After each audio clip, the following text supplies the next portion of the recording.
Hare Krishna. Welcome to the Bhagavad Gita class. So we are on the 9th chapter and we will most likely 99% we will finish the 9th chapter today. We have 5 or 6 verses left. So before we get started, let us recite the Mangalacharan prayers. I will share the screen and we will start.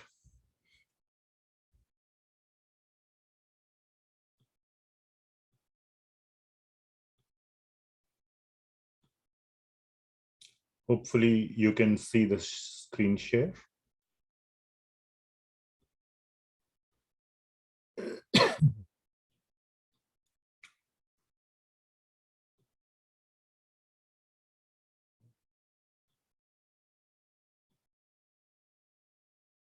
Okay, hopefully the screen sharing is visible. Om Ajnanatimirandhasya Jnananjanashalakaya Chakshurunmilitam Yena Tasmai Shri Gurave Namaha. Shri Chaitanya Manobhishtam Sthapitam Yena Bhutale Swayam Rupah Kada Mahyam Dadati Swapadantikam. Vandeham Shri Guru Shri Yutah Padakamalam Shri Gurun Vaishnavamscha. Shri Rupam Sagrajatam Sahagana Raghunathanvitam Tam Sajivam Sadvaitam Savadhutam Parijana Sahitam Krishna Chaitanya Devam Shri Radha Krishna Padan Sahagana Lalita Shri Vishakhan Vitamscha Nama Om Vishnu Padaya Krishna Pristhaya Bhutale Srimati Bhakti Vedanta Swami Niti Namine Namaste Saraswati Devi Gauravani Pracharine Nirvishesha Shunyavadi Paschatya Desha Tarine He Krishna Karuna Sindho Deenabandhu Jagatpate Gopesha Gopika Kanta Radha Kanta Namostute Tapta Kanchana Gaurangi Radhe Vrindavaneshwari Vrishabhanu Sute Devi Pranamami Hari Priye Vanchakalpatarubhyascha Kripa Sindhubhya Evacha Patitanam Pavanebhyo Vaishnavebhyo Namo Namaha Jaya Shri Krishna Chaitanya Prabhu Nityananda Shri Advaita Gadadhara Shivas Adi Gaura Bhakta Vrinda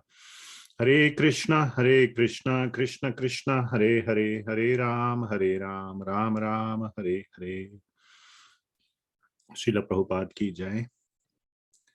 So thank you, dear devotees, for joining. I'll share screen from the iPad and then we will start in our usual way. Okay. So hopefully you can see this screen as well. Okay, great. Thanks for confirming. Hare Krishna. Hare Krishna. Thank you for joining. And please pay careful attention. Today's class is on the last section of chapter 9 and very, very important class. So please pay very careful attention. Don't multitask. Don't do other things. Please focus on the class.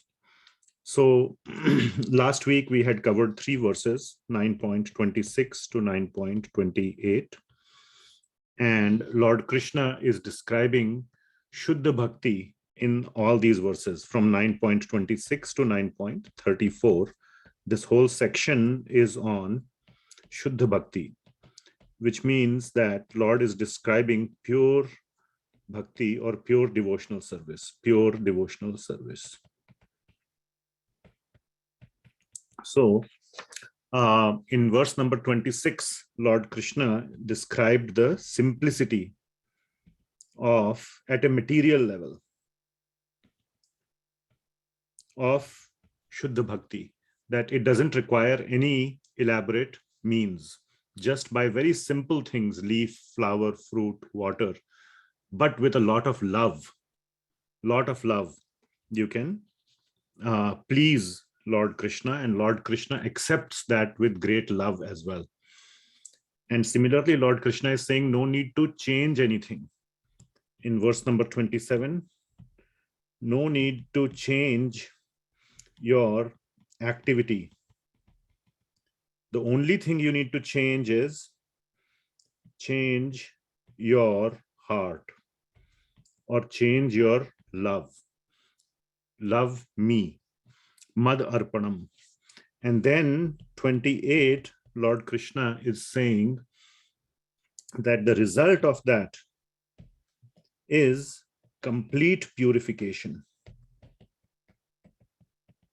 Complete purification.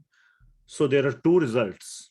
Please pay very careful attention. Complete purification of all your activities. So that is the first result. So that Lord Krishna says that Shubha Ashubha Phalair Evam Moksha Se Karma Bandhana. That's the first result. Whatever you are performing, it will have some imperfections. It is bound to have imperfections in Kali Yuga.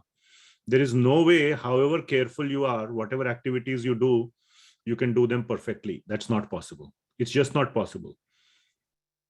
Okay? Because this is Kali Yuga and we are by design very, very dull, very imperfect. That's just the nature of Kali Yuga. We are degrading. Theory of evolution says we are evolving, becoming more and more better. That's not the case.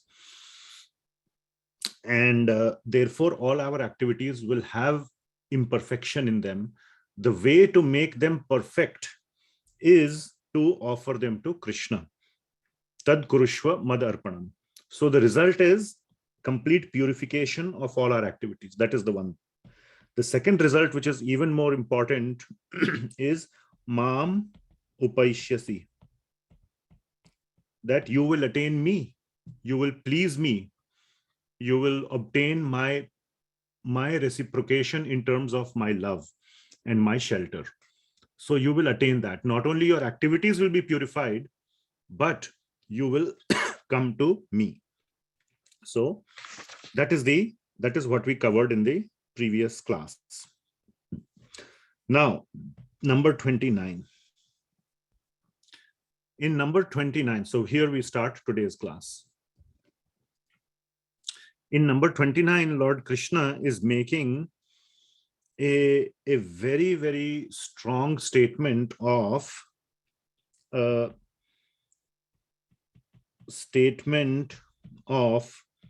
partiality. Partiality towards his devotee, towards his bhakta. That is the point. Now, we all understand, or we have all heard, that Bhagawan is neutral. He likes everybody. He is neutral. He doesn't take sides. Only not evil-minded, but very attached people or somebody like that takes sides. So this word partiality has some kind of a negative meaning. And very nice example that comes to mind is Dhritarashtra. He was very, very partial to Duryodhana, isn't it? Even from the childhood, he would always agree to Duryodhana's evil plans to harm the Pandavas. He knew that Duryodhana is trying to harm the Pandavas. He would go along with it. And there is detailed account of that in Mahabharata. So, and when the Lord himself, Lord Krishna himself, sent Akrurji to protest against to Dhritarashtra, he said, I am very partial. I'm sorry. I am excessively favorable to my own son. What to do? He admitted his partiality. So that is the negative meaning of, it has that negative meaning, and Srila Prabhupada and other acharyas are bringing out that fact that the Lord is not fully neutral, but in a good sense. So we will see that, not like Dhritarashtra for sense gratification of, it's not for our sense gratification, it is for the sense gratification of Bhagawan. The Bhagawan is so happy, is so pleased with his pure devotees that he becomes partial to them. So we will see some aspects about that. So we will read 9.29. Sammoham sarva bhuteshu na me dveshyo asti na priyaha ye bhajanti tu mam bhaktya mai te teshu chapyaham. So very, very important verse. And here, like I said, in this section of Bhagavad Gita, we get to see the mentality or the mind of Krishna. How is Krishna thinking? Very brief glimpse we get of Krishna's thinking. We get a much more detailed understanding of Lord's thinking through his leelas and activities in Chaitanya Charitamrita. To a lesser extent in Srimad Bhagavatam, to a full extent in Lord Chaitanya's pastimes. But here we get a little glimpse of Lord Krishna's mentality. So what is Lord Krishna saying? He's saying, Sammoham sarva bhuteshu. Sammoham breaks into sama aham. Sama means equal. Isn't it sama? Samatal, we say samatal means a flat piece of land is called samatal. So which means it is flat, it's not up and down. So Lord Krishna is sammoham. I am neutral, sarva bhuteshu, to all living entities. Sarva bhuteshu. So to all living entities, I am neutral. Na me dveshyo asti na priyaha. So two things the Lord does not do. Na dveshya, and na priya. Dveshya means hatred and priya means love. So which means I don't excess or like, I don't particularly hate anyone. I don't particularly love anyone. So this is also pointing towards neutrality. Correct? The word sama, sammoham, sama is also pointing towards neutrality, isn't it? So in 9.29, A and B are both pointing to neutrality. Agreed? Yes? But there is a but. And this but word is very important. This is tu or tu. You will see here, ye bhajanti. So in Sanskrit, the tu is coming later.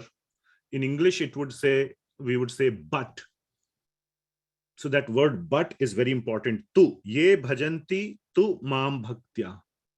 But those who are my bhaktas, those who are doing my bhajan, ye bhajanti tu mam bhaktya, those who are doing my bhajans, my pure devotees, mai te. What is Lord saying? Mai te means they are in me. Teshu cha api aham. So cha we will remove and cha teshu api aham means I am in them. So they are living in my heart. Bhagavan is saying, and I am living in their heart. Such a strong connection. The point is that this is one of these, this is the strongest bond of love between Bhagavan and bhakta. So the word but is showing that it is some kind of a departure from neutrality. Otherwise, if the Lord just wanted to say, I love my devotee so much and my devotee loves me, why did he have to say the first line that I am neutral to everyone? And why did he have to add a but? So the reason for first saying that I am neutral, which is true, Bhagavan sabke liye ek hai. The Lord is neutral to everyone. But he is living in his devotee's heart, and the devotees live in his heart. This is a fact, the Lord is saying. And we have so many beautiful examples of this. So, Bhagwan Ram, lives in the heart of Hanumanji. So there is this nice story that when one time, so when Vibhishan came to Lord Ram, so please listen to this nice story very quick. You might have heard it. Vibhishan came to Lord Ram to take his shelter. The others, especially Sugriva, was little suspicious that he is coming as a spy. He is going to cheat Lord Ram and give all the secrets to Ravana. So Bhagwan Ram said, no problem. If he is coming to take my shelter, I will accept him. I will totally accept him, and I will give him the throne of Lanka. I will make him the king of Lanka. No problem. Then someone asks Lord Ram that, oh, you are so generous that potentially this spy you will make the king of Lanka. What if Ravan comes and takes your shelter? What will you give him? He will. The Lord says, I will give him. I'll make him the king of Ayodhya. Then he says, oh, you will make him the king of Ayodhya. Then what about Bharat? Right now he is ruling Ayodhya. So where will he go? So he says, I will make him the king of Vaikuntha. Right now I am the king of Vaikuntha. I will make Bharat the king of Vaikuntha. He says, oh, you will give Vaikuntha to Bharat. Where will you go? And then Lord Ram says, I have a permanent place, permanent residence in the heart of Hanuman. So I have no problem. No problem. I don't need Vaikuntha. I don't need Ayodhya. I don't need Lanka. For me, the heart of Hanuman is enough. That's the best place for me to live. So that is Lord Ram's declaration. So here we see that how the Lord so much is in love with his devotees, to the extent that he will become partial to his devotees. He will actually become partial. In the Mahabharat Yuddha, you can see how Lord Krishna was so partial to the Pandavas. He knew all the secrets of how to win over the Kauravas. He was the one who made them win. Bhishma was going so strong. For 10 days, Bhishma was not defeated. Then Lord Krishna came up with the method of how to remove Bhishma from the battle. Same way for Drona, same way for Karna. Karna was off the chariot. Lord Krishna said, no, you kill him now. So all the entire planning, the entire strategy, everything, the Lord was completely favoring the Pandavas. One point I want to show here from this verse. So let's see.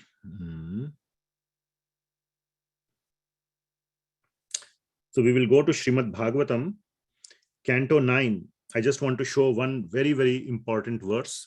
Canto 9 from the pastime of Ambarish Maharaj, 9.63. This is an extremely beautiful verse. And we will see, I will just zoom here, and hopefully you can see this. I will just recite the Sanskrit. It's a to be remembered verse, 9.4.63. If you ever want to understand the mentality of Bhagawan, what is Bhagawan thinking? Not what he is thinking, but how he is thinking. What is the logic? What is the algorithm he is applying in his thinking? This verse is giving. Just to give a background context, we had covered, by the way, this verse in great detail in our Bhagavatam series many, many months back, when we did the discussion or the story of Ambarish Maharaj and Durvasa Muni.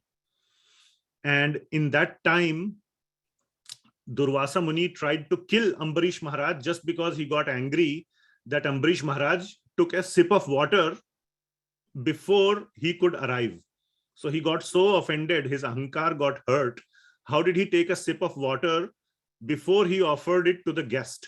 Durvasa Muni was the guest.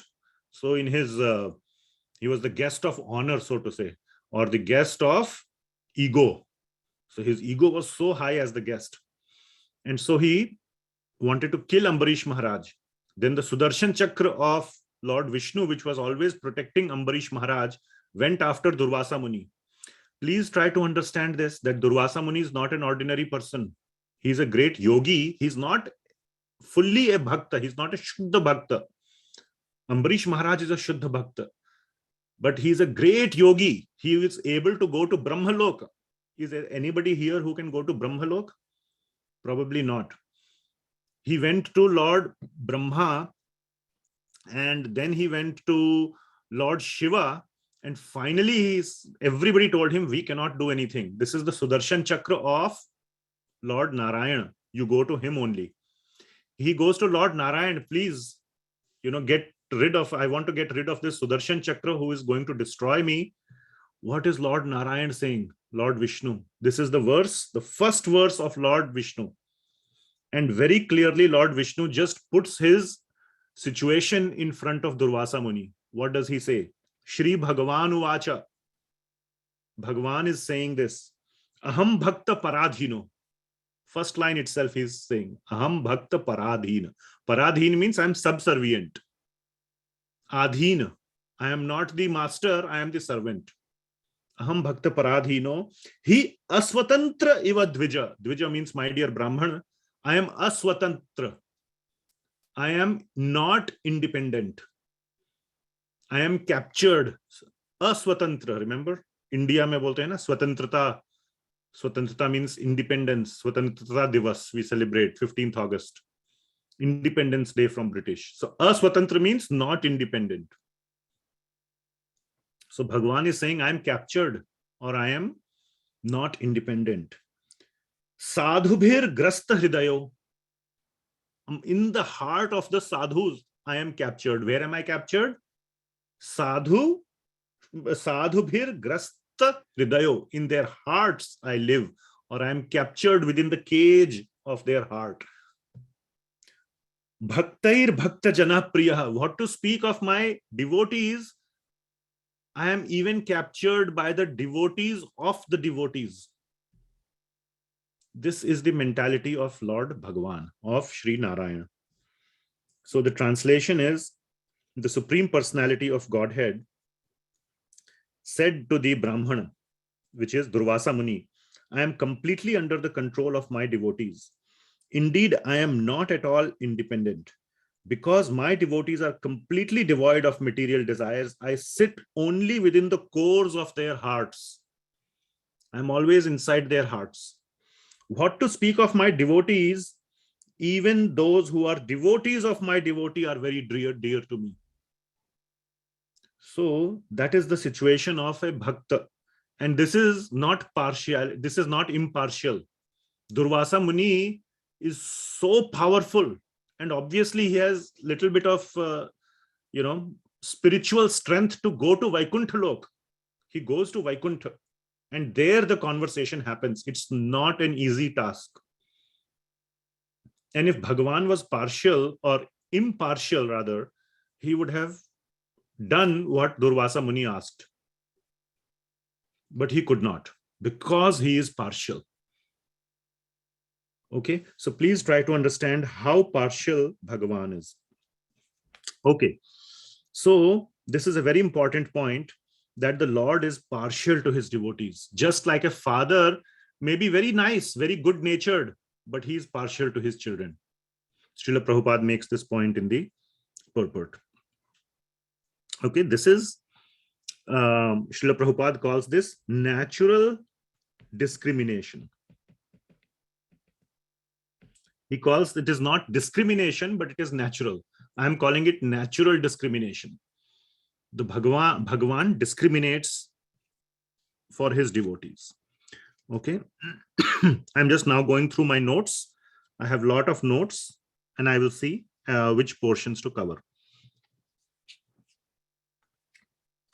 So there are a lot of important points to cover. And in the meantime, if any of you have questions, you can either raise your hands or put it in the chat so we can discuss.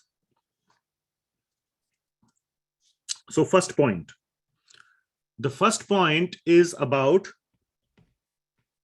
personal versus impersonal nature of Bhagavan.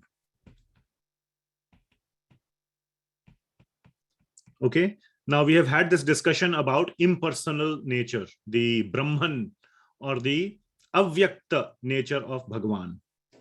Now, if the Supreme, now definitely Brahman is the impersonal aspect of the Supreme. But the point being made here is that Bhagavan is the topmost understanding, because as a person, you can be neutral or you can be partial, both, depending on the situation, depending on who you are dealing with, right? If you are dealing with a bunch of strangers, you can be impartial like a judge. That is why even in the court of law, if the blood relative is there, then the judge is not selected. It's called conflict of interest. So they bring a neutral judge so that he can be neutral, because a person can be partial as well as impartial depending on the situation. Whereas the impersonal Brahman or the impersonal aspect can only be impartial. How can something impersonal or abstract be partial? Partiality is an aspect only of a person. So partiality is personal, is a personal attribute. It's an attribute of a person. And since Bhagavan can be both partial and neutral, neutral to non-bhaktas and partial for bhaktas, Bhagavan can be both. Whereas the Brahman aspect can only be neutral to all. Therefore, the point is Bhagavan aspect is superior. And the second point, this is the first point, and the second point is Krishna is a person. Therefore, Krishna is a person. Krishna is saying, Bhagavan Krishna is saying, isn't it? That I am sometimes impartial and sometimes I do partiality for my devotees. Only a person can do that, isn't it? We just said that. Therefore, Bhagavan Krishna is a person. I'm saying this because there are many people or many different non-devotees who have given an understanding that Bhagavan Krishna is just a human. The real Supreme is the one within Krishna, which is impersonal. That is a bogus understanding. So that understanding is being defeated or being challenged here. So only a person can be partial and impartial. And therefore, because Krishna can do both, he is a person. Let's see. What else?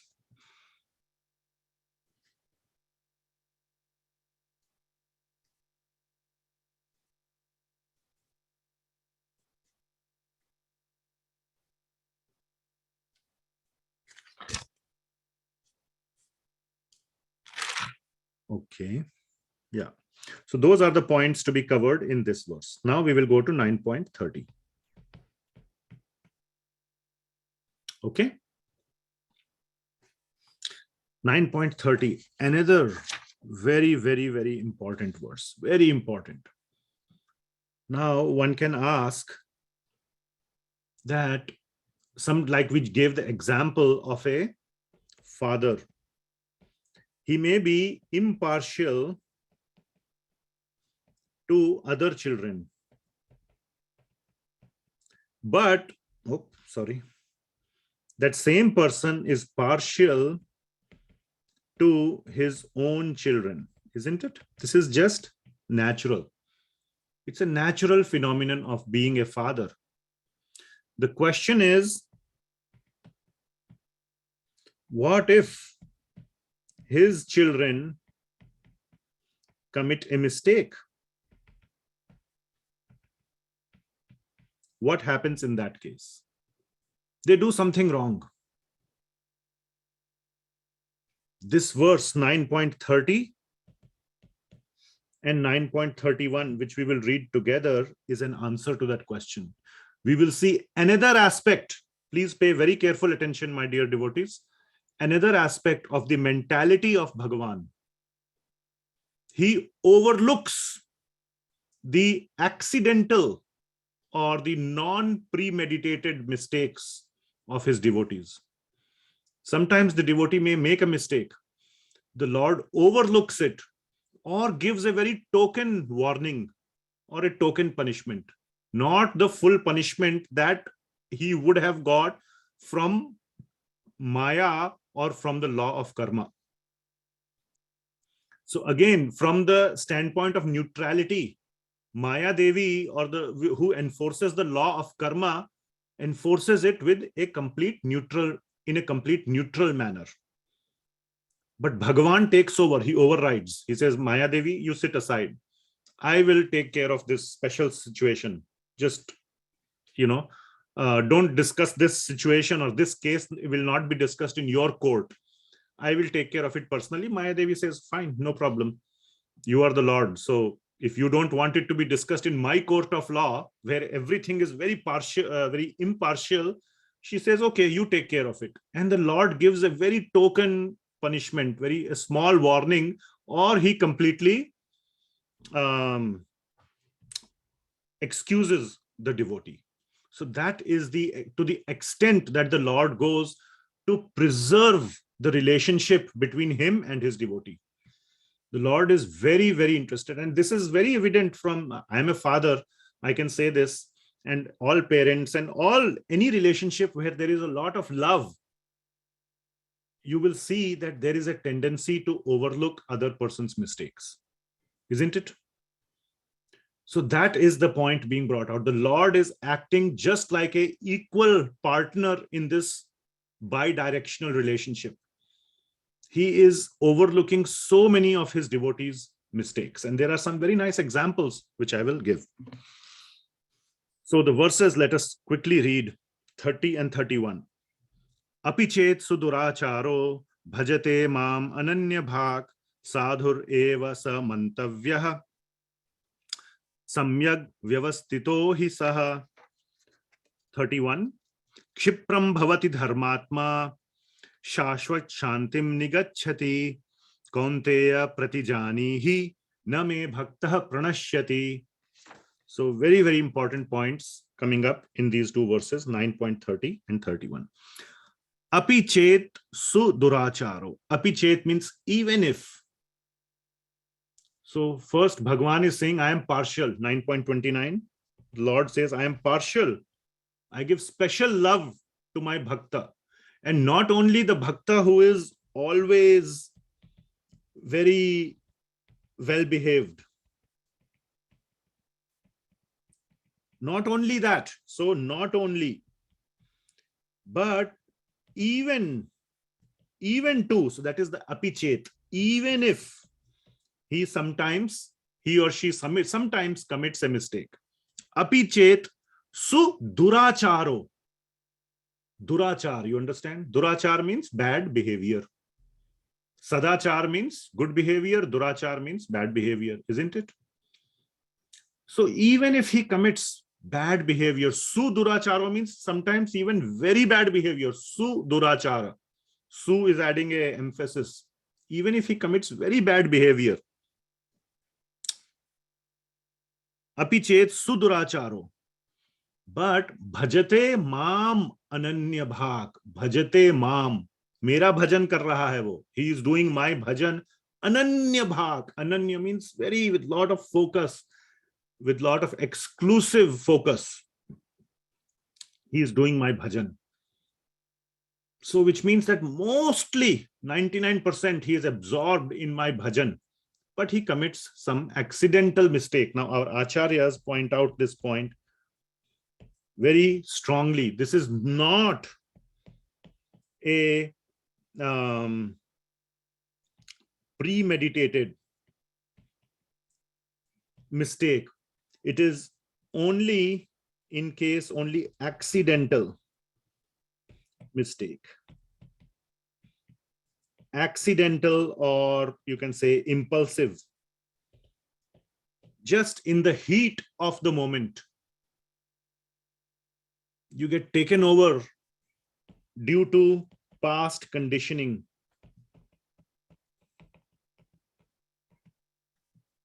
All the devotees who are coming closer and closer and closer to Krishna, they have still some past conditioning left over.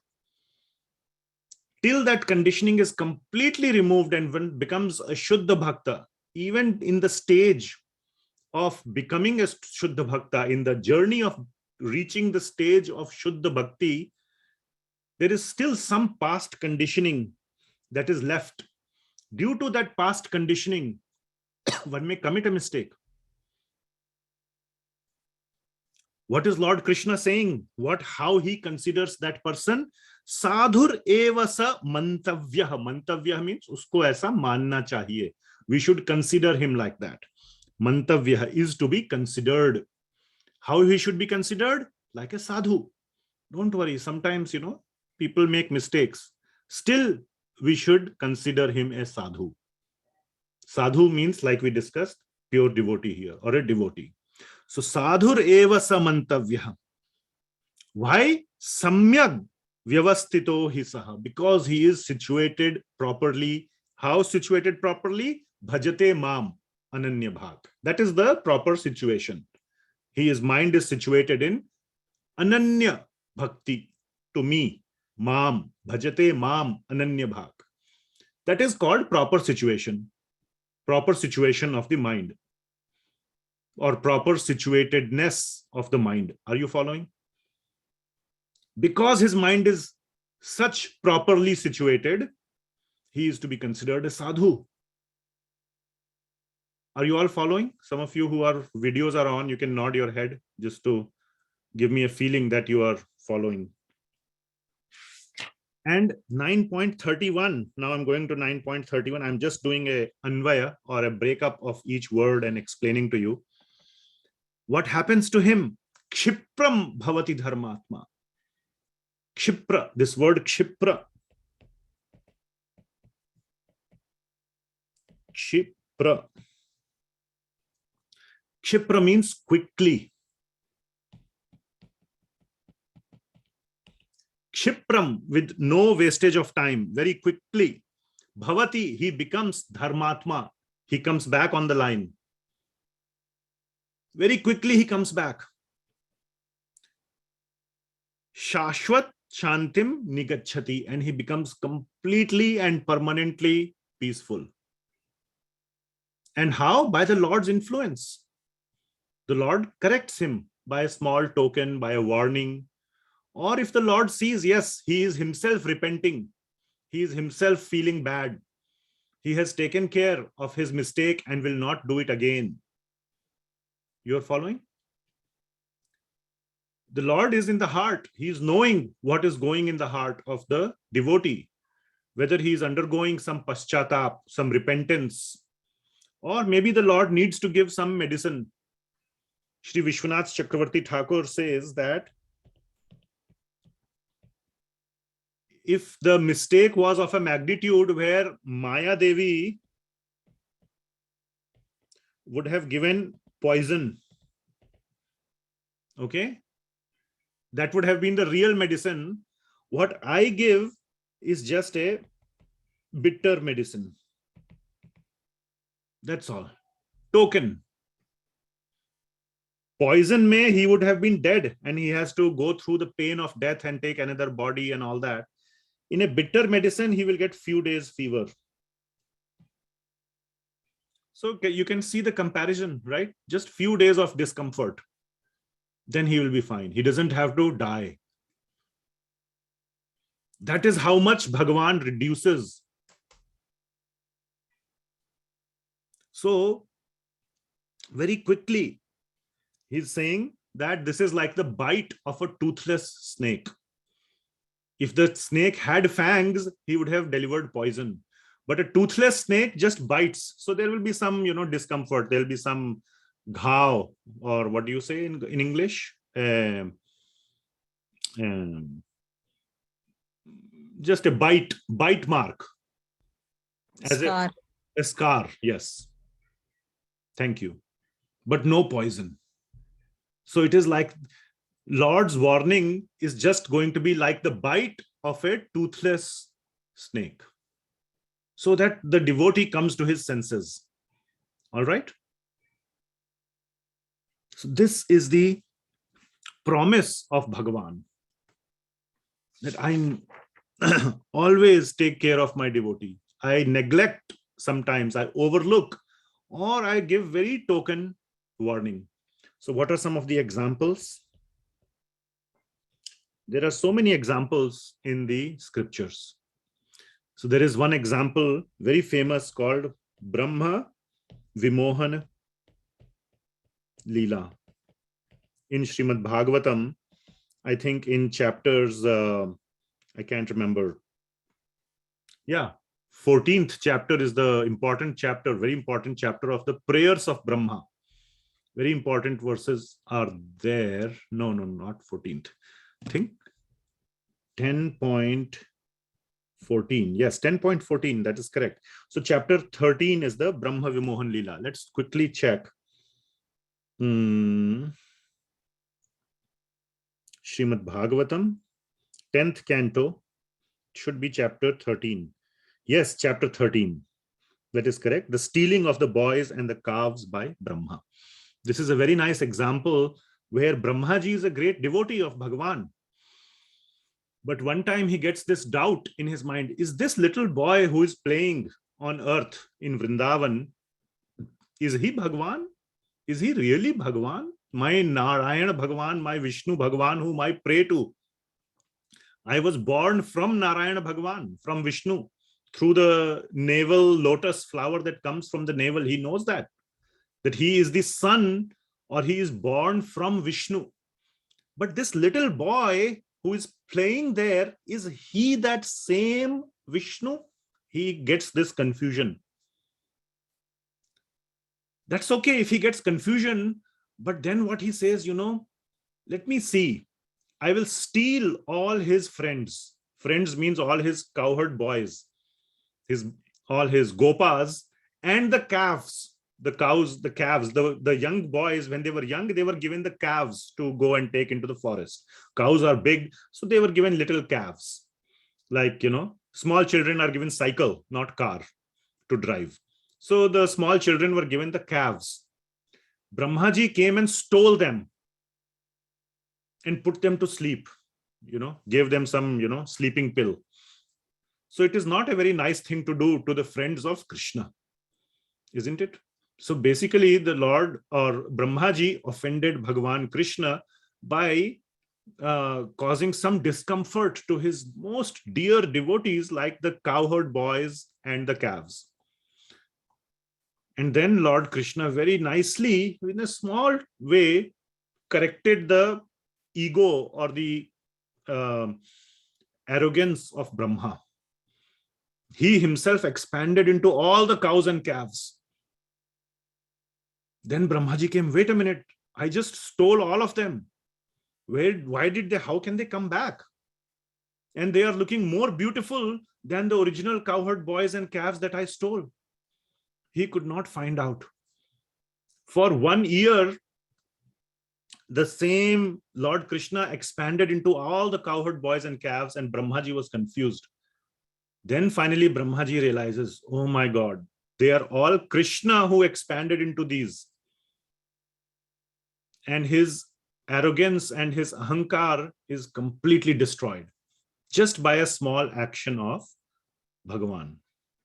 He destroyed the ahankar of Brahmaji. He did not punish Brahmaji, or he did not, do something really bad, like, kill him or anything like that. And then the next chapter are the most beautiful prayers of Brahmaji to this little boy, Krishna.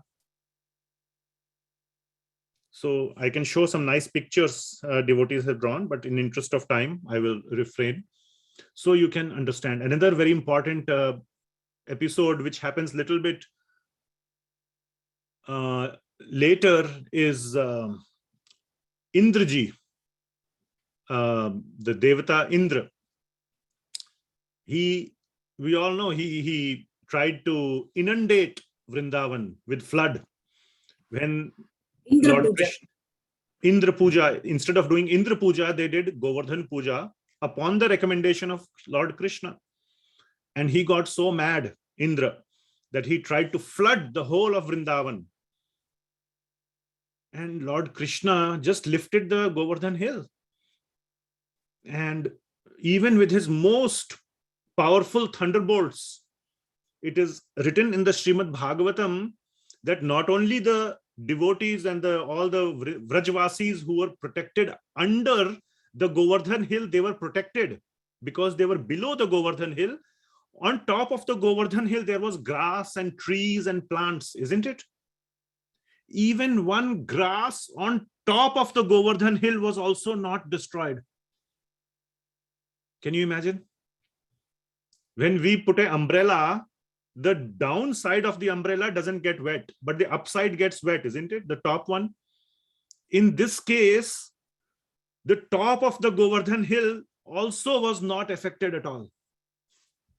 And Indra was completely baffled and his pride was completely destroyed. And then he also comes and realizes, I should not have had such a bad intention towards the devotees of Lord Krishna. And he is also corrected. So in this way, the Lord quickly corrects his devotees. And mostly in our case, those who are practicing or trying to practice, the more you read Srimad Bhagavatam, the more you read Bhagavad Gita, what happens is Nashta Prayeshu Abhadreshu. Everything that is the darkness, ignorance in our heart gets destroyed. We get fixed in the understanding of Lord's instructions.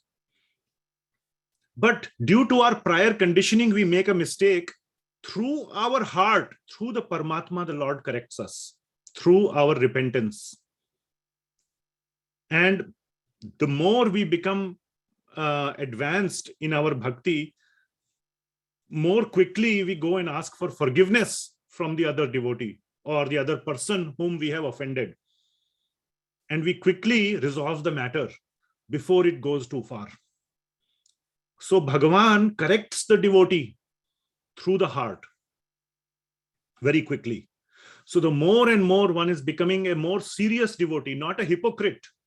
This is not applicable to hypocrites who are purposely, that is called premeditated. That is a great offense, meditated. Then you are not a bhajate mam ananya bhak.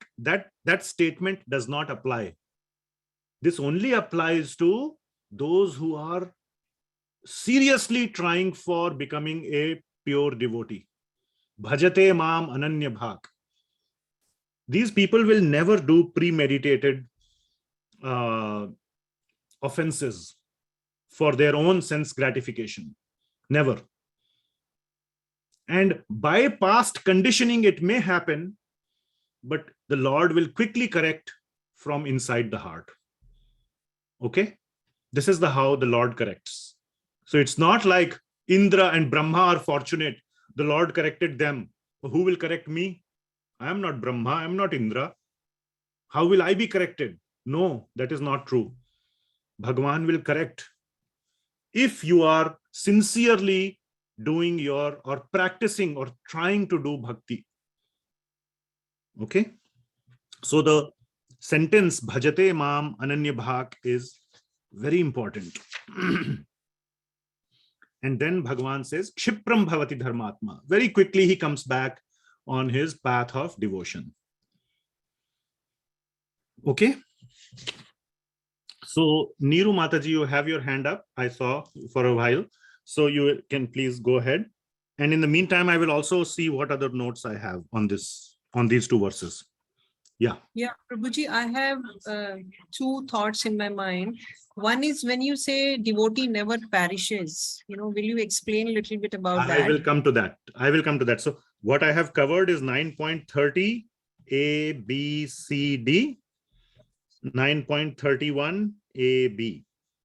C and D is still to be done. I will cover it. Yes. And the second thing part is that you asked, Kaunteya pratijanihi na me bhaktah pranashyati, that is coming in this part. Okay. And another thought that I was having is, Indra is also a pure bhakt of Bhagwan, right? Not fully pure. Okay, go ahead. And that's the reason he has been kind of given the position where he is. Yes. So, this Not kind because of Shuddha Bhakta, but go ahead. Okay. So this act of Govardhan, so it is kind of a premeditated. It is not an accidental or heat of the moment kind of event. Well, that depends on how much premeditation you can call as premeditation. Okay. All right. Okay. So I'll give a small example. Do you live in the United States, Mataji, or in India? No, I live in India. Okay. So in the United States, there is, maybe in India also, there is 3 levels of murder. One is called first degree, second degree, and third degree. Manslaughter it is called. Okay. What is the difference? This is the sort of the least severe, and this is most severe. Okay. So the punishment for first degree manslaughter is very high, and relatively the third degree is much lower. All right. Now the question comes, what is second degree? So let me just give you a sense, and you can apply using this analogy. It's just an analogy to understand what is there is basically it's a gray area or a gray band as to what is the degree of premeditation. Third degree is like if 2 people are fighting. Really, it's not a friendly fight. They're actually fighting. Okay. And he punches one other person. That person falls on a piece of stone, and he breaks his head. On a crucial point, it hits and he dies. Okay. So it is not like this person threw him on the stone. He didn't bang the stone on his head. He just like boxed him. He happened to fall at the wrong place at the wrong time. Okay. And he died. That's one example of third degree murder. Okay. Are you following? First degree murder is when you have planned for many days. Many days. I will go to his house. I have been watching him. This time he goes from home to his work. I will go to the parking lot. I will wait for him. This is where he parks the car. I will hide behind this tree. And when he gets out of the car, I will kill him. This whole planning is occurring. Are you following? For many days. That is first degree murder. Okay.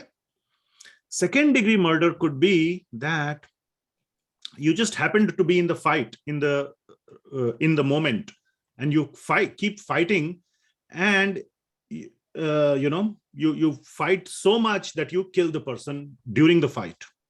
Like you beat him. Not maybe defense. I don't know. Again, let's not go into the details. But my point is, you actually kill the person during the fight. You are seeing that the person is going to die, and you continue to beat him till he dies. Which means there was no many days of planning in that moment. You see, you got so angry that you killed him, but you consciously killed him in that moment. So there is some premeditation for a few minutes, maybe, or maybe half an hour, or however long you have been fighting, but it's not many days. Are you following what I'm saying? That is called that is one example of a second degree manslaughter. The punishment is higher. Okay. So in this particular case, Indra, yes, he became angry the moment he saw, oh my God, these people were supposed to worship me, and now suddenly they started worshiping Govardhan.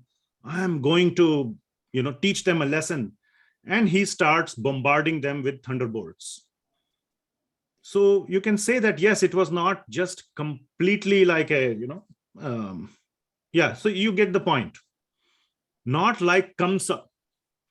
How many demons he sent to Vrindavan to kill the Vrajvasis and Krishna himself? How many times? So there is a difference between Kamsa and Indra. Can you see? So that is the difference, Mataji. And to that extent, to the degree of the offense, the Lord will correct, or the Lord will give token punishment. Okay. So there is it's not like black or white. There are categories, but the Lord will reciprocate in as kind a manner as possible. Just like a father. Even a father, if the child is very, very notorious, then he will give little stronger dose. Okay. If the child is very good, by accident, if he just committed a mistake, he will just completely even overlook. Okay, hota hai. Kabhi kabhi ho jata hai.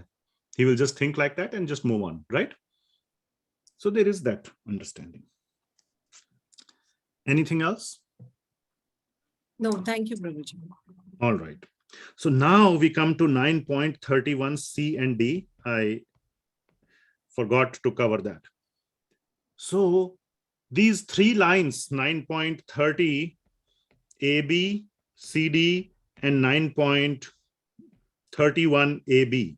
These three lines are showing the mentality of Krishna, that apichet suduracharo bhajate mam ananya bhak, that even if he does mistake or a very bad mistake, but if he is doing my bhajan very seriously, that is the point, bhajate mam ananya bhak, then one should consider him a Mahatma or a sadhu. Sadhur eva sa mantavyah samyak vyavasthito hi saha. And very quickly he corrects himself, or I correct him. Kshipram bhavati dharmatma. And he becomes peaceful, comes back on the true or the bhakti path. Krishna now is saying that this whole thing, whatever I just said in the last 1 minute, this is my promise. Two things to be noted here. One, which we will talk about, is this, that this is a promise. The second thing is that it is my promise. My promise. My promise means that he has a role to play. Bhagawan has a role to play. Otherwise, why will he promise anything on your behalf? If you have to do something, let us say, and you are a complete stranger, how can I promise that you will do something? Tell me. Not possible, isn't it? But because Bhagawan is making the promise, it means he has a role to play in that whole situation. So Bhagawan is saying that I will make sure he comes back. I will correct my devotees. So those are the 2 points. So let us focus on the first point, which is very important. So this word Kaunteya means my dear Arjuna, son of Kunti is Kaunteya. So my dear Arjuna, pratijanihi means go and make this promise. Declare it, Srila Prabhupada says. Pratijanihi. The meaning is go declare it or go make a promise, and not only a like in soft voice, in a loud voice, go declare it loudly. Srila Vishvanath Chakravarthy Thakura and Srila Prabhupada write in the purport that Bhagavan is telling Arjuna to go declare it with a horn. जैसे कहते हैं वो हिंदी में कहते हैं ना, सावधान सावधान महाराज आ रहे हैं, डम डम डम डम डम डम डम, like a drum roll. Yeah, Munadi. Huh? Munadi karwa di, munadi. Munadi. Okay, yeah, I don't know that word, but yeah, like a drum roll. In English, we call it drum roll. Dum dum dum dum dum dum dum dum dum dum dum dum dum dum dum. Big announcement. So Bhagavan is saying to Arjuna, go make this big announcement. What is the announcement? Na me bhaktah pranashyati. Pranashyati means nashyati, nashyati, nash. The root word is nash, means destruction. Na me bhaktah pranashyati. My devotee will never be destroyed. My devotee never perishes. That's how Srila Prabhupada translates. मेरे भक्त का नाश कभी नहीं होता है और होगा. This is the promise Bhagavan is making. Whatever happens for my devotee, I will save him. Very same concept or very same mood or theme as Yoga Kshemam Vahamyaham 9.22, which we discussed a couple of weeks back. Are you all following? So very, very, very, just a complete Bhagwan ka jo hriday hai, the heart of Bhagwan is so clearly coming out here. How he is just trying to tell the devotees that just become my devotee and I will make sure I will protect you. There are two stories we read in Srimad Bhagavatam earlier of very, very, very great devotees. One we discussed today, Maharaj Ambarish.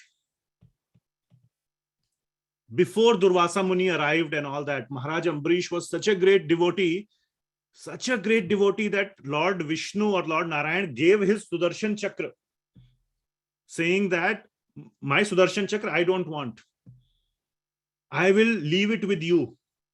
It will protect you 100% of the time, 24/7, 24/7 by 365 or whatever it is said.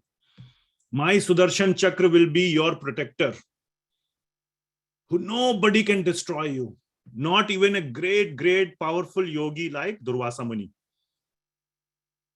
That is one example. Another example is of Bali Maharaj.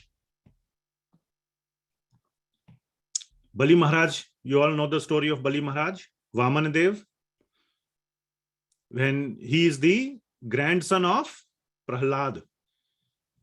Okay? And when Bali Maharaj is, that whole loving exchange happens between Vamanadev and Bali Maharaj, when Vamanadev, takes away everything that he has in 3 steps, including his head. And when Bali Maharaj very happily gives everything to Vamanadev, he's saying, yeah, take it, it's all yours. You think I'm going to resist or something? It's all yours anyway, please take it. Take my head also, no problem, it's anyway yours. The good thing is you are putting your foot on my head. How beautiful is that? Who gets the opportunity to get the Lord's foot on his head? So he's very happy, and then Lord is also very happy. The loving exchange is happening. And then Bhagavan says, in the next life, you will become the next Indra. But in this life, you go and live in this planet, some lower planet meant for the demoniac dynasty. He's from the demoniac dynasty, from the Prahlad Maharaj and all. Demons can be very devotees also, like Vibhishan is a demon from a demon dynasty, but a devotee. Similarly, Prahlad is greatest devotee. And similarly, Bali Maharaj, he says, you go and live in this planet, I will personally be your bodyguard. Go read Srimad Bhagavatam. It is written there. Vaman Dev is saying, I will be your personal bodyguard. Now, if Bhagavan is the bodyguard of somebody else, can anything happen to that person? No. All right. So the Lord makes this promise that my devotee shall never perish. Another very, very important, beautiful point is brought out by the Acharyas, including Srila Prabhupada and Vishvanath Chakravarthy Thakura, is why Bhagavan is saying, Kaunteya pratijanihi, you go and make this promise. Why he doesn't say, Yoga Kshemam Vahami Aham, that I will just protect my devotee will never perish. Why he tells to Arjun? Very beautiful point. Please listen carefully. Because everybody knows that for Bhagavan, keeping the word of his devotee is more important than keeping his own word. So he is making his devotee make the promise. That will give the whole universe 100% assurance that now Bhagavan will never break the promise. Because once Arjun says, Name bhakta pranashyati, that Bhagavan's devotee will never perish.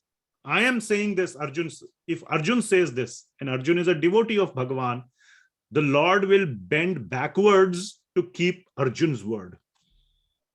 It may happen 0.0001% that Bhagavan may break his own word, but it will never happen that Bhagavan will let Arjun's word be broken or his promise be broken. That is why Bhagavan says to Arjun, you go and tell everyone. That is a double insurance policy, double promise. Are you all following? That is the mood of Bhagavan. So strongly he wants the whole universe to know. That is why he is making his devotee make the declaration instead of himself. So the Lord will always, so the focus is, what is the whole focus of the discussion? Without any inhibition, or what is the better word I should use? I'm making this up as we speak. Without any Hesitation. hesitation. Yes, very nice word. Without any hesitation at all, zero hesitation. We should fully devote ourselves to Ananya Bhakti of Krishna, of Bhagavan. That is the focus. Rest, everything, leave it to Bhagavan. He will take care. Okay? But very sincerely, this Ananya Bhakti means, there are, remember, S cubed. I think I mentioned it in one of the previous classes. Sincere, serious, and steady. Steady or sustained, or like, not one day doing, then gap of 6 months. Not like that. In a steady, consistent, sustained or consistent manner. So sincere, serious, and steady bhakti. We should focus, we should unhesitatingly devote ourselves fully to Bhagavan Krishna. That is the focus. Okay. Let me, and now that's a lot on this particular 2 verses, 30, 31. So again, we are seeing the mentality of Bhagavan. I'm going to see my notes and see what I have anything else to say. So we talked about, in the meantime, if you have any questions or anything, you can raise your hand or put it in the chat. I have a request. Yes, please tell me. This is, you see, every day we do this prayer. Is it possible, if kindly, you can make a small, that 3-page prayer thing separately with the other 2 verses which you state for the Prabhu, so that the whole thing is available in the message you are sending every week, so that when we sing the prayer, we see it on the phone or whatever. That will become a small PDF of, with those 2 verses which you state on the In the beginning, Guruji. the Mangalacharan, you mean? Yes, sir. Yes, sir. Okay, That I will will try. be very... There is a longer version of Mangalacharan which I have. I will try to make one and share with everyone. It's a request. I'm grateful to you. Okay, sure. I will do that. I have a longer version which is even more sweet and has the prayers for many other previous acharyas in the parampara. So I will make one. Yes, thank you. Sure. Okay, let me go through the notes. So Ananya Bhak, we focused on that. Very serious bhakti we have to do. Then one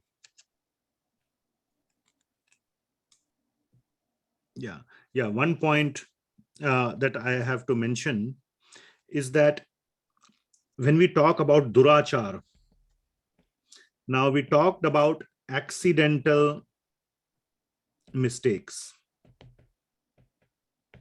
Okay, please pay careful attention. This is also an important point. All right. So we talked about mistakes part of it, which you would not do again. Okay.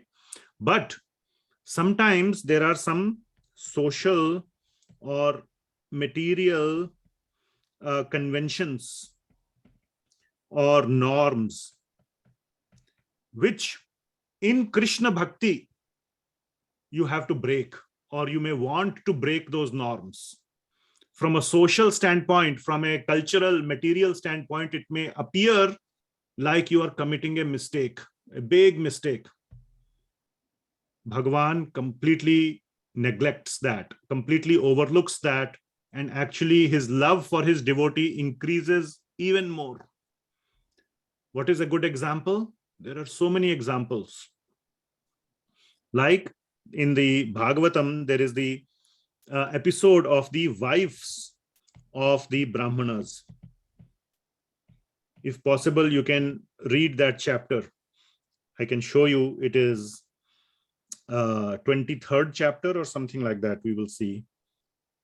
Yeah, 23rd chapter. The wives, the Brahmanas' wives blessed.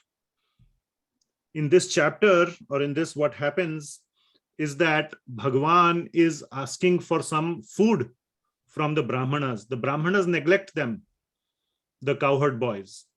Then the cowherd boys go to the wives of the Brahmanas. You give us some food. They take all the nice food. They know that their husbands had rejected the Lord. So ideally the wife should follow the husband. But the wives of the Brahmanas, they neglected their husbands and went to Bhagavan. And according to the social custom, if you did such a neglect, and then the husband could be very angry at you and even not let you come back into the house. But the wives of the Brahmanas did not care. They said, I don't care if our husbands abandon us, if they don't let us come back into the house. If Bhagavan is asking for some food, how can I not give something to eat to my dear Krishna? So they took all the food they had in the house and ran towards Krishna to feed him. So that was against the social custom, but it was an act of Shuddha Bhakti. Okay. So there are many, many other devotees like this, like Mirabai. And Vidura's wife act of giving skin banana peels. Yes, that is a very, kind of a, yucky thing to do, giving banana peels, but the Lord accepted. So things, the Lord completely does not care about these kind of material norms if they are executed with full devotional mind of bhakti. So that is another understanding of this. Sudurachar. It is such a bad thing to do from a social perspective, but in bhakti, it may be perfectly fine. Mata Shabari. Shabri, yes, also eating the thing and then giving jutha to the Lord. Yes, all those are very nice examples. Thank you. Now, another important point. One should not, this is a very important point. Let me write it in red color. Okay, and in even more bold font. One should not, I will write not in capital, not misuse 9.30 and 9.31 to commit sinful activities on purpose. Now, hopefully this was already obvious to everyone. Premeditated, we talked about it. So one should not misuse that, oh, I am doing bhakti from evening to morning, then morning to evening, I will do sinful activities. Then that means that bhakti is lacking. For a bhakta, it is not possible. So you should, if this is what you are doing, if you have a mentality to misuse 9.3031, oh, Lord will forgive me, I am a bhakta, then you should really question your bhakti. Okay, there is no place for duplicity at all.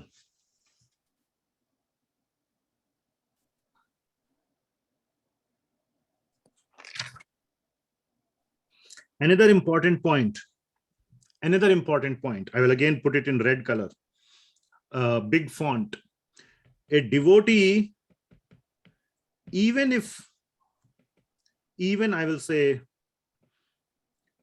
for an accidental mistake, let's say you are doing nice bhakti, very sincere bhakti, very seriously you are trying to do, okay? But you made an accidental mistake. So devotee will never demand Krishna's mercy, or not Krishna's mercy, I will say, not a proper use of the word, but Krishna's forgiveness based on 9.30 and 31. That, no, I'm doing so much bhakti. You said 9.30, 9.31. You had said, not only you said, Arjun said, now you have to forgive me. You have to. Not like that. Sri Vishvanath Chakravarthy Thakura writes very nicely in the commentary of this verse. Where is it? Yes, 9.30 commentary. You can see here, I have marked it as important in red. He writes that the bhakta, the devotee, says in his mind or in his heart, I am ready to go to hell for my sinful actions. I committed this sinful action, whether by mistake or however I committed it. I am ready to go to hell for my sinful actions, but I will not give up my dedicated bhakti of Krishna even in hell. No problem. I will suffer hellish reaction. But even in hell, I will continue my sincere bhakti of Krishna. That is the mood of a devotee. Not to demand, no, you have to forgive. Leave that to Bhagawan, whether he forgives or whether whatever he gives. No problem. The devotee's resolution or his determination is to continue his bhakti.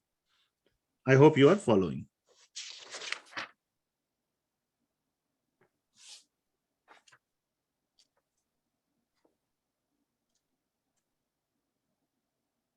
Okay. So that is another point.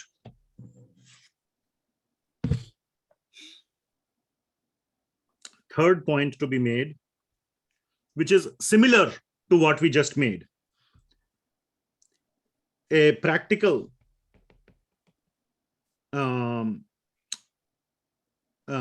practical instruction.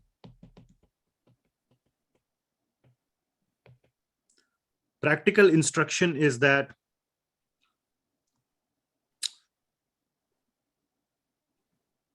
even if we fall down, let us say we fell down, we made some mistake, or we have some conditioning which makes us make a mistake repeatedly. We are not, we at that moment we say, oh, I will never do again. Then next week again you do. Let's say you say getting angry. Oh, I will never say bad things to my colleagues or my family members or friends or whatever. And then you again shout at them. Then again you say, oh, I will never do it. Let me do my sincerely my bhakti you are doing, but somehow it happens and you again slip next week or next month.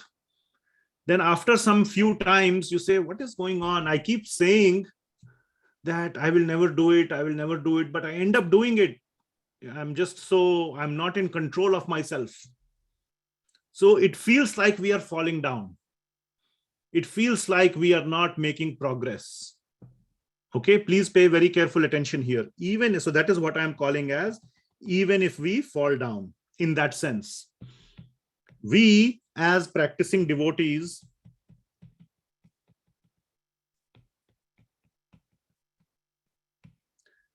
should always fall within bhakti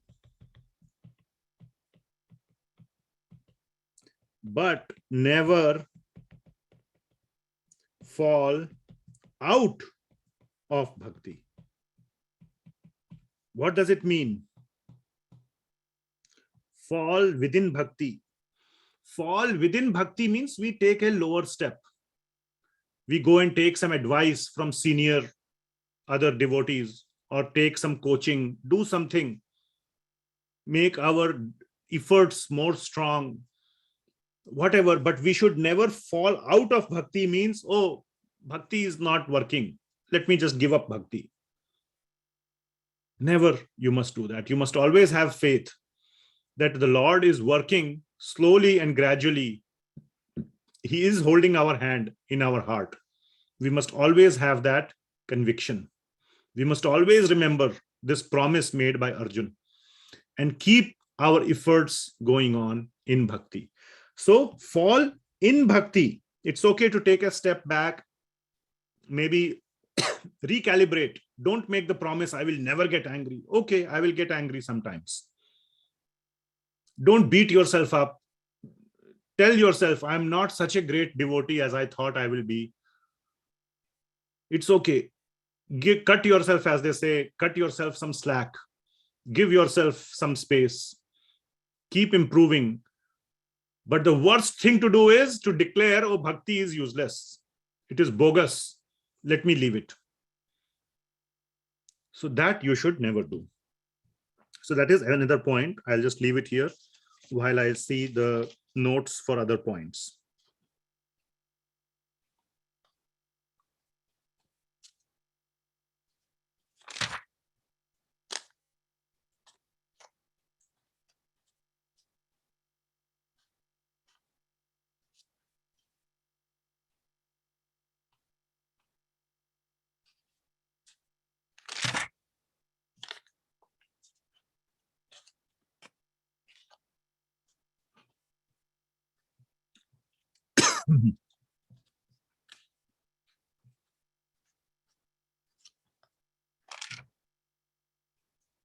Yeah, and another point, last one in this connection is never become complacent in bhakti.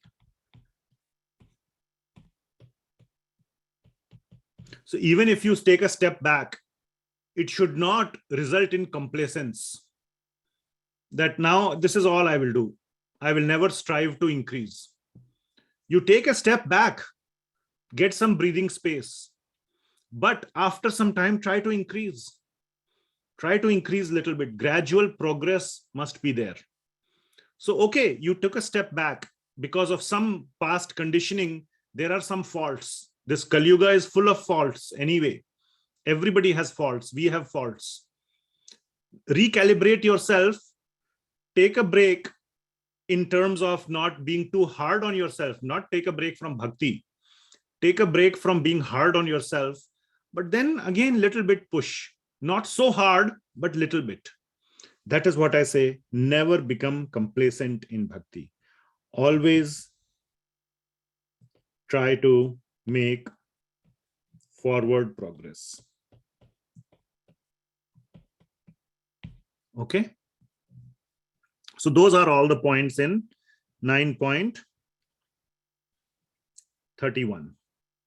Okay, now we will go to 9.32 and 9.33. Again, these are done together. All right. So in these two verses, Bhagavan is saying another very important point. What is the important point? Bhakti is for everyone. Everyone. Nobody is excluded. Of course, in the human body. So all the examples you will see, it's not meant for cats and dogs. Even they can do in some exceptional cases, like Bharat Maharaj as a deer. For all those who are attending the Bhagavatam classes, you can understand as a deer also he was a great devotee. But again, here at least the human body we are talking, and everybody here is a human. So Bhagavad Gita is meant for human beings. It's called a manual for human life, not a manual for dogs' life. Okay. So within humans, it is meant for everyone. No discrimination at all. Now, in this section, many people misunderstand this sort of there is a appears to be discrimination. There appears to be discrimination. This is an important word here, appears. In these verses, when I will read, you will see, or those of you who have read it, you already know. There appears to be discrimination, but this appearance is at a material level. This is the sort of the contaminated discrimination. Okay? That one type of birth is called lower than the other type. So the Lord knows. We have already discussed in chapter 4, verse number 13, that Lord talks about the varnashrama system, the varnas at least, not the ashramas yet, but the varnas. Chatur varnyam maya shrishtam guna karma vibhagashaha, based on guna and karma only. Okay. Now, guna and karma can span multiple births. So that is possible that one who has done good karma will get a birth in a good family next time. So automatically he will continue his good karma. We also saw it at the end of chapter 6. Okay. So guna and karma is the underlying factor, but it may span across lifetimes.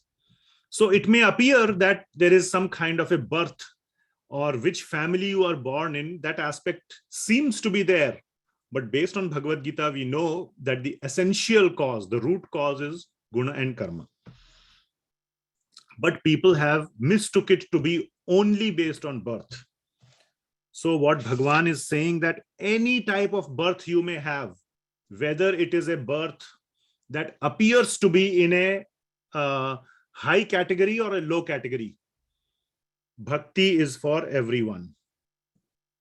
That is the main point of these two verses. Bhakti is for everyone, regardless of any material label or a material what do you say? Huh? Stature. Hmm? Material. Form. Yeah, material form. I couldn't get stature. Yeah, material stature that you may have, or a label. So let us read 9.32